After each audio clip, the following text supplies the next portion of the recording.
بسم الله الصلاة والسلام على رسول الله.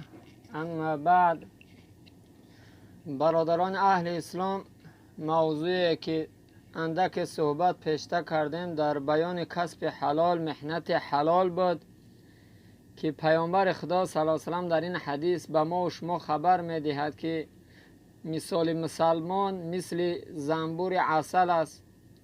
حدیث در روی اکران نوشته گذاشتگیم. برادران اهل اسلام، پیامبر میگه مسلمان باید مثل زنبور عسل باشد. مثلا چگونه؟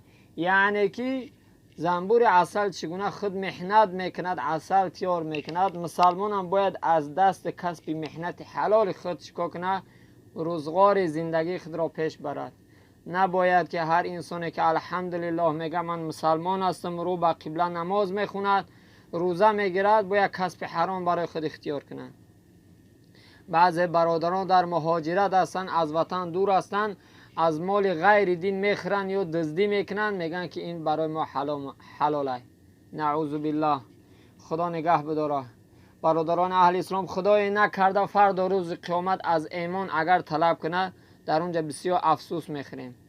یکی از حدیث هایی که او سندش صحیح یا ضعیف الله خودش دانا هست، پیامبر میگه در آخر زمان دو چیز کم یافت میشه در امت من.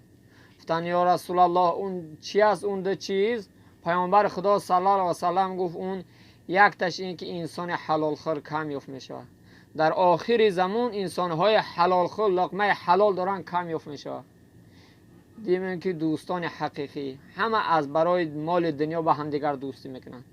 به همین خاطر دوستان عزیز، در هر کجا که باشه از کسب حلال محنت کنی.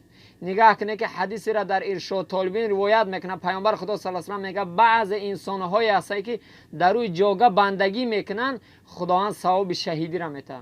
به همین خاطر هر کجا که باشه ای رزق حلال شکم خودتون، شکم زن و فرزنداتون سیر کنه، مثل شهید راه الله میشه. به همین خاطر هر کجا که باشه از رزق حرام پرهیز کنه، از رفتار حرام پرهیز کنه که فردا روز قیامت مشکلات بالات به حد زیاد هستند.